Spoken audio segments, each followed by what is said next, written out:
ಕೇಳುಗರೆ ನಮಸ್ಕಾರ.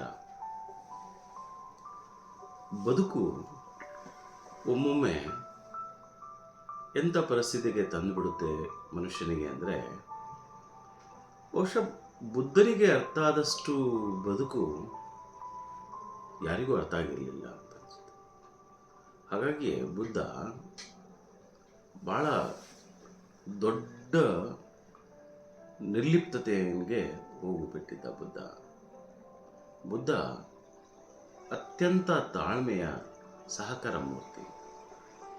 ಇದು ಯಾಕೆ ಮನುಷ್ಯನಿಗೆ ಬರೋದಿಲ್ಲ? ಎಲ್ರಿಗೂ ಈ ತಾಳ್ಮೆ ಬಂದಿದ್ರೆ ಎಲ್ಲರೂ ಬುದ್ಧ ಆಗಿಬಿಡ್ಬೋದಾಗಿತ್ತು ಅಂತ ನನಗನ್ಸುತ್ತೆ. ಆದರೆ ಬುದ್ಧ ಬಹಳ ದೊಡ್ಡ ತ್ಯಾಗಿ.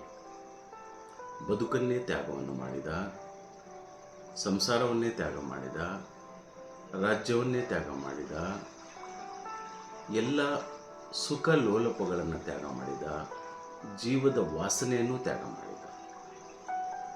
ಆದರೆ ನಾವು ಈ ತ್ಯಾಗವನ್ನು ಜನಸಾಮಾನ್ಯರು ಮಾಡೋಕ್ಕಾಗುತ್ತಾ? ಅದು ಯಾಕೆ ಇವತ್ತು 147 ಕೋಟಿ ಜನರಲ್ಲಿ ಸಂಯಮ ಯಾಕಿಲ್ಲ? ತಾಳ್ಮೆ ಯಾಕಿಲ್ಲ? ಯಾಕೆ ಮನುಷ್ಯ ನಾಗಾಲೋಟದ ವೇಗದಲ್ಲಿ ಓಡ್ತಾ ಇದ್ದಾನೆ? ಬೇಕು, ಹಣ ಬೇಕು, ಹೆಣ್ಣು ಬೇಕು, ಹೆಂಡ ಬೇಕು, ಬದುಕು ಬೇಕು, ಬಂಗಾರ ಬೇಕು, ಆಸ್ತಿ ಬೇಕು. ಈ 3 ದಿನದ ಬದುಕು, ಹುಟ್ಟು, ಬದುಕು ಮತ್ತು ಸಾವು, ಈ 3 ದಿನದ ಈ ಬದುಕಿನಲ್ಲಿ ಎಷ್ಟೆಲ್ಲ ಗುಡ್ಡೆ ಹಾಕುತ್ತಾನೆ ಮನುಷ್ಯ. ಯಾಕೆ? ರಾಶಿ ರಾಶಿ ರಾಶಿ ರಾಶಿ ರಾಶಿ ರಾಶಿ. ಯಾರಿಗಾಗಿ ಅವನು ಗುಡ್ಡೆ ಹಾಕ್ತಾನೋ ಗೊತ್ತಿಲ್ಲ. ಒಬ್ಬ ವ್ಯಕ್ತಿ 1500 ರೂಪಾಯಿ ಸಂಬಳ ತಗೊಳ್ಳೋನು, ಅವನ ಪ್ರಾಪರ್ಟಿ ಒಂದು 100 ಕೋಟಿ ರೂಪಾಯಿ. ಅವನು ಹೇಗೆ ದುಡ್ಡನ್ನು ಮಾಡ್ದ?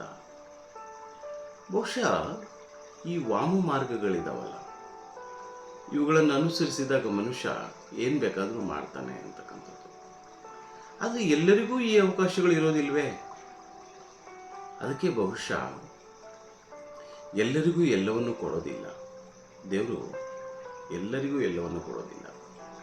ಕೆಲವರಿಗೆ ಸಂಪತ್ತು ಕೊಟ್ಟರೆ ನೆಮ್ಮದಿಯನ್ನು ಕಿತ್ಕೋತಾನೆ, ಕೆಲವರಿಗೆ ಒಂದಿಷ್ಟು ಬದುಕನ್ನು ಕೊಟ್ಟಿರ್ತಾನೆ, ನೆಮ್ಮದಿಯನ್ನು ಕಿತ್ಕೋತಾನೆ, ಕೆಲವರಿಗೆ ಸಂಸಾರದ ಸುಖದಲ್ಲಿ ಯಾವ ಸುಖವನ್ನೂ ಇಲ್ಲದ ಹಾಗೆ ಕಿತ್ಕೊಂಡ್ಬಿಡ್ತಾನೆ. ಹಾಗಾಗಿ ಈ ಅರೆಕೊರೆಗಳ ನಡುವೆ ಬದುಕು ಸಾಗ್ತಾ ಇರುತ್ತೆ. ಹಾಗಂತ ಈ ಜಗತ್ತಲ್ಲಿ ಎಲ್ಲರೂ ಸುಖವಾಗಿದ್ದಾರೆ. ದುಡ್ಡಿದ್ದವನು ಸುಖವಾಗಿದ್ದಾನೆ, ದುಡ್ಡು ಇಲ್ಲದಿರೋನು ಸುಖವಾಗಿದ್ದಾನೆ ಅಂತ ಅಲ್ಲ. ಯಾರೂ ಸುಖವಾಗಿಲ್ಲ. ದುಡ್ಡಿನ ರಾಶಿಯನ್ನೇ ಒಟ್ಟುಕೊಂಡಿರ್ತಕ್ಕಂಥವನಿಗೆ ನಿದ್ದೆ ಬರಲ್ಲ. ಅವನಿಗೆ ಜೀವ ಭಯ ಇದೆ, ಅವನಿಗೆ ಕಳ್ಳರ ಭಯ ಇದೆ, ಅವನಿಗೆ ತನ್ನದೇ ಭಯ ಇದೆ. ಪಾಪ ಪ್ರಜ್ಞೆ ಕಾಡ್ತಾ ಇರುತ್ತೆ. ಆದರೆ ಕೆಲವರಿಗೆ ಪಾಪ ಪ್ರಜ್ಞೆಗಳೇ ಕಾಡೋದಿಲ್ಲವಲ್ಲ. ಇದು ದುರಂತ. ನಾನು ಏನು ಮಾಡ್ತಾ ಇದ್ದೀನಿ? ನಾನು ಯಾಕೆ ಹೀಗೆ ಮಾಡ್ತಾ ಇದ್ದೀನಿ?